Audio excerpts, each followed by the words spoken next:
Hey everybody, my name is Eternal Beta and welcome to another edition of The First 20, where I play the first 20 minutes of a game to help you decide if it's worth your time and money. Today we're going to be taking a look at Bastion from Supergiant Games, originally released back in 2011.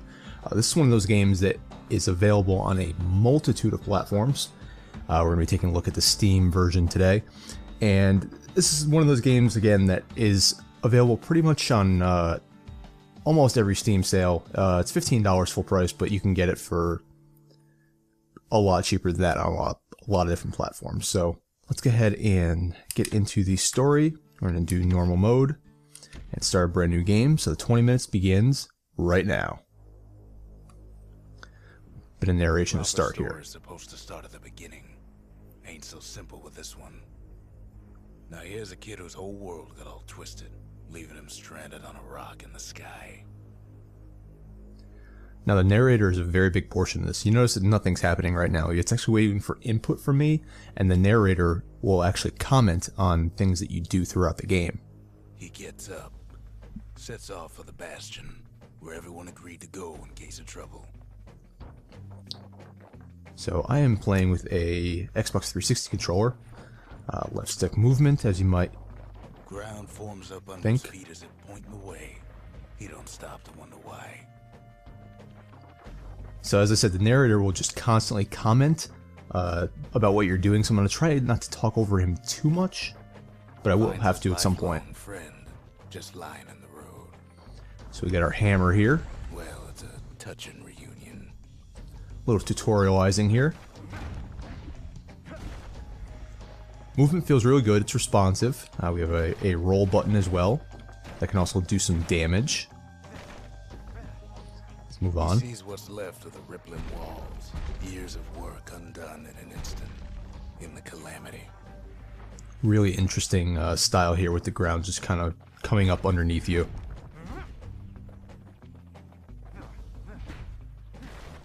That a survivor? No, ma'am.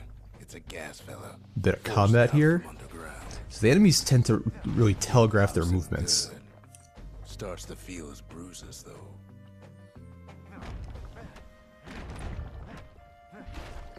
So you see that it, just to tutorialize it, it actually drains some of our health bar. So that's our health bar in the upper left. And then directly underneath it is our XP. So we can just sit here and wipe out a lot of this stuff, but for the sake of the video, let's move on. An old repeater falls out of the sky. Ain't a gift from the gods, but it'll have to do. So now we have a ranged weapon. Should tell us how to use it. Still to spin up the chamber. So now we have this repeater, which after it's empty, will just take a second to recharge. I enjoy this type of weapon rather than having to worry about ammo. It lets you be a little bit more strategic, but you also have to be careful because you need to take that time to reload. I think we have to destroy this stuff to go through. Kid's worked up quite a thirst by now, so that fountain looks real inviting. So telling us to go over the fountain. Sometimes We'll get our health tonics. So we can refill our health tonics at these fountains. A school of squirts tunnels up. Oh, we get some more enemies here. Must have fled here from the mines.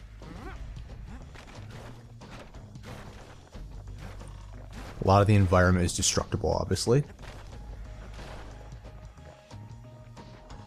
Let's head up over here. I just love watching the animation of this of the terrain just kind of forming. Kid finds a memento from a girl he knew. So this is sort of some of the. Get these guys before I start. There's a bunch of collectibles in the environment that give you some like backstory and such. Now wants us to go in here now.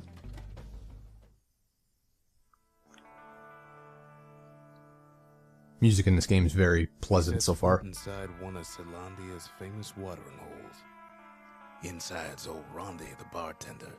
The calamity got him before his drinking did. Okay. Then kid finds his trusty shield. Oh, okay. Now we have a shield. Slowly getting our weapons here. So hold left trigger to defend. Security takes him for a petty thief.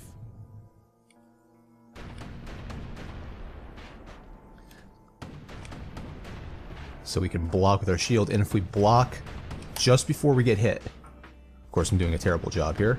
Clang. Shield saves his hide. So if we block just before we get hit, it will actually reflect bullets. Have some enemies here.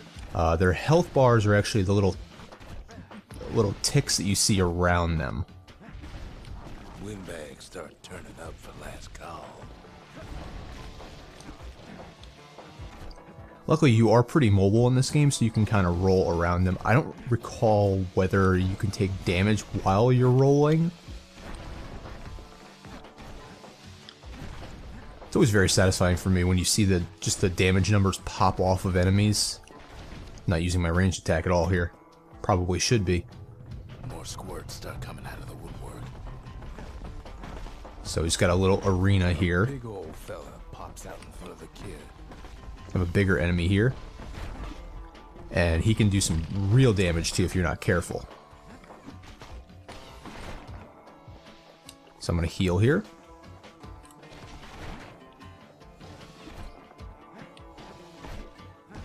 Luckily he does telegraph his moves, so if you're careful, you can get out of the way no problem.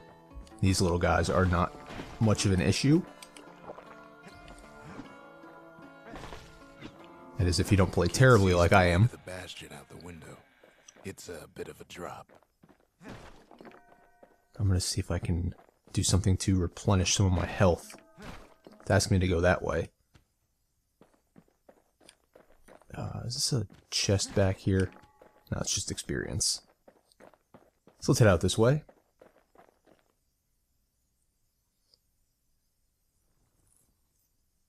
He gets a good look at things on his way down. He lands on top of a breaker's bow, and it ain't broke. That couldn't have felt good. Okay, so now we have a secondary ranged weapon. You can actually switch between a bunch of different weapons in this game. Kid spies a good perch for some target practice. Now the other one, while the other one was a rapid fire, this one is more of a charge weapon. It's stronger, but it does take longer to charge. There we go. Oh, it automatically refilled our health items. I think over here is another collectible. The kid pockets a memento from a breaker. Once the fastest men in the land. One thing I like about this story is that it does really just kind of throw you in, and you learn things that have happened here. Long before the kid could loose an arrow, strong and true. Good news is the emergency defenses still work. Bad news is they aiming for the kid. Sorry, I'm trying not to get shot here. Yeah, they just kind of throw you into the story and leave you to kind of piece together what happened. And in this case, your main character doesn't have an idea of what happened either, so it's kind of really doing a good job of putting you into that role. Okay, I'm gonna refill my health. What do we have here? Picks up a few pointers from a dusty old tome. Okay, so now we have a... He's a mighty fast learner. Have a special attack there, which... We have a new type of collectible, Black Tonic. Assume that will govern how often we can use that kind of whirlwind technique. I don't recall if there's a way at this point to switch back to our rapid fire.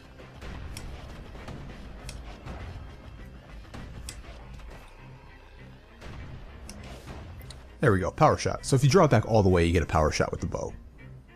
Or you can always release it beforehand and do less damage. He finds the distillery, right next to the arsenal. Tough part of town. One sip of the spirits in that distillery, and the kid'll feel like a new man. So this is part of the upgrade tree. This is the distillery. You can throw in different types of drinks to give you different upgrades. So we have these 3 available right now. So plus 10 max health, plus 10 critical hit chance, only active at full health, or absorb stray fragments, so that'll pull the collectibles towards us. Let's just go for some more health right now. And you can change these at any time. So that is done. Now they're going to want us to go into the arsenal. This is where we can change our weapons around.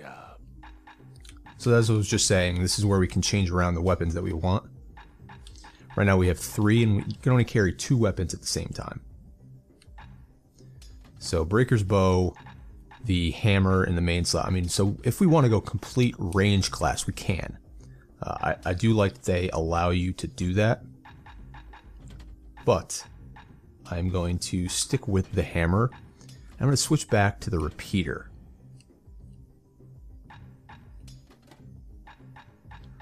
So we have, looks like they're giving us one, they're giving us 1 skill per weapon, and we can choose which one we want to keep. So Bolt Burst. Okay. The Whirlwind. And we're going to stick with the Whirlwind. And just head out of here. So now we have the repeater back. I just like the feel of it. Oh, I didn't mean to go back in there. I guess we're going to head on this way. So right now, like I said, our character doesn't really know what's going on and why this whole thing is happening the way it is. It does look like we can get hit while we're rolling. Some of them squirts birthing like crazy in a couple of corn bins. I like the fact that they actually say that they look like popcorn machines.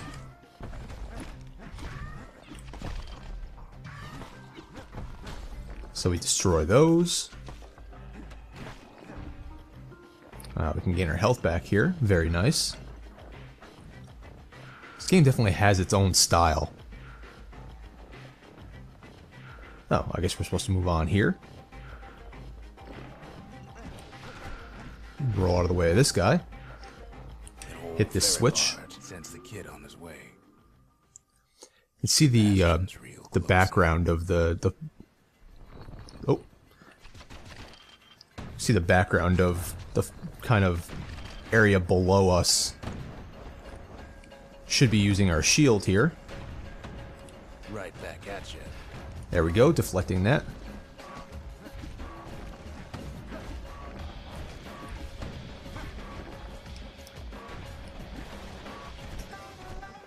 Oh, watch out here. Throwing us into an arena. Sit at a distance and Kid takes a chunk of alloy. Smell of barley and spoiled blueberries fills the air. oh, okay, we've got some bigger enemies now. Kid maybe shouldn't have done what he just did. Looks like we probably shouldn't roll through this blue gunk.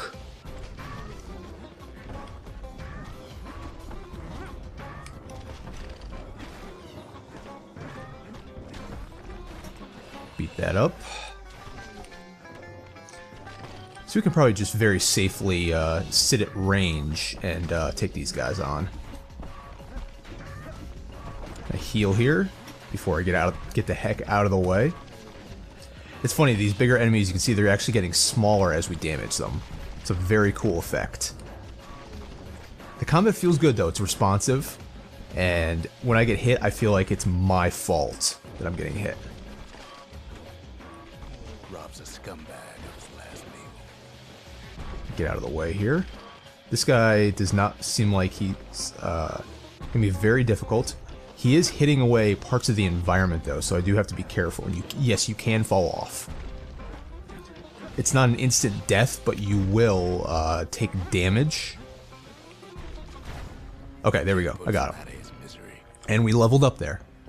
So I have to be careful not to fall off here. Let's heal up. And then we also leveled up, so I don't know if they're going to tutorialize that as well or they're going to leave it to us. Seems like they may leave it to us. Okay, I don't necessarily see anything to... No kind of prompt to upgrade or to increase stats or anything like that.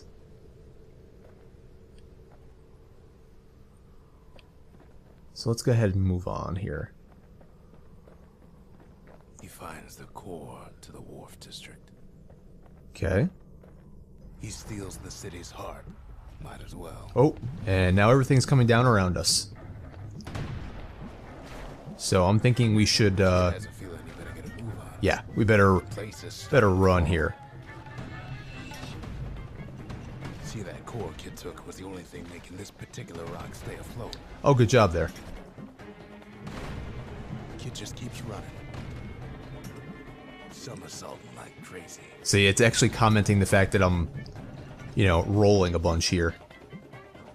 At last, the skyway's in sight.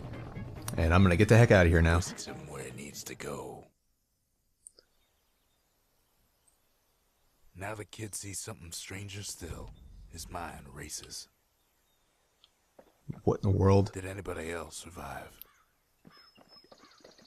New bit of environment Sure here. enough, he finds another. Oh, another survivor. Finds me. See, that was a nice reveal. I was wondering how they were going to take into consideration this narrator. We talk for a spell. And the narrator is actually a character in the game. So, City Crest. There's a bit of the Bastion's power in that crest. Enough to point the way to the cores. Looks like we're going to be collecting some cores. Set that core of his on the monument there. Then watch. Okay. What's this crystal I tried to barrette? let the kid down gently. This is the Bastion, all right. Except no one else showed up. So something large and cataclysmic happened, and looks like we may be the only survivors. So we want to put this core into the monument here and see what happens. And just like that, the Bastion comes alive. Starts Ooh. growing again. Growing stronger. Kid's gotta put its power to good use. Okay. Now the Bastion can send him even farther into the wild unknown. So it looks like we have a couple of spots that opened up here. Let's see what we have here. Ponders what to build. Okay, so we can either build a distillery or an arsenal. These are the two stores that we have encountered thus far. I'm going to build an arsenal just so we can switch around our weapons if we feel the need. The Bastion's a place of peace, but we can hold our own if we have to.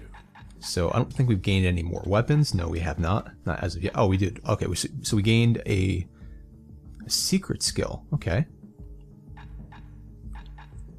Secret technique that automatically counterblocks all oncoming. Ooh, okay. So this will let us automatically do counterattacks. I think we can go without using that, so we're going to stick with what we have right now. With a hammer better than a box of nails. And there'll always be some type of comment. So like if we go back in here and change this to a breaker's bow. Sometimes they'll actually comment. No comment that time. But sometimes they'll actually comment on your loadout. Let's switch back to the repeater. And then I don't know if he has anything else to say as of yet. Ain't always much to say. No, there isn't. Okay. So what it wants us to do is actually come up here now. So it looks like we're going to be, you know, kind of reconstructing the town in a way. So there's kind of a city building element to it. Not so much, but it's kind of a very light element. Kid don't know what's out there waiting for him. But I'm ready to go anyway. The Skyway. Now the kid can ride the wind in the distant lands. So these are our different areas. This is kind of the overworld map. We have... This is where the Bastion, the Wharf District we cleared. They won't even let us go back there now. Okay. So we have the Workman Ward. There's a core detected there. And then we have Proving Grounds. And these are kind of arenas that are based around the different weapon types. I believe I should note that I played through this game before. I don't think those show off very well. So let's just go ahead and move on into the story here. Now he lands at the intersection between bad and wrong. Ought to be a core down one of these twisted streets. But which one? So we have to kind of He heads for go the every biggest way. dump in town. Scumbag Alley. Some scumbag still feeding off the city's own trash. Oh, I didn't realize these guys just fall right off. Now this little creep that they left actually can do some damage to it, looks like. The oldest scumbag of them all. Gershel. So there's different ways in this town that we can go, and it looks like it's going to want us to go to all of them.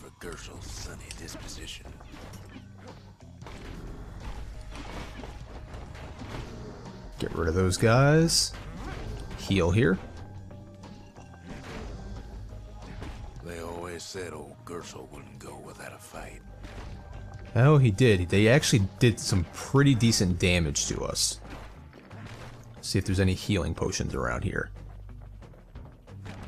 The rest of the path is gone for good, and his city crest won't bring it back. That's funny. We're sitting here just kind of running through a bunch of this stuff, and it's basically trying to tell us, hey. No surprise. Oh. Like the cast fellas are hiding it from him. Kind of telling us, hey, there's nothing more to do here. You need to move on now. But that's going to do it for the first 20 minutes of Bastion. Hope you guys enjoyed. Hope you found this look informative. If you enjoyed this episode, please leave a like. Subscribe if you have not already. And as always, spread the word. So until next episode of the first 20, I'll see you guys later.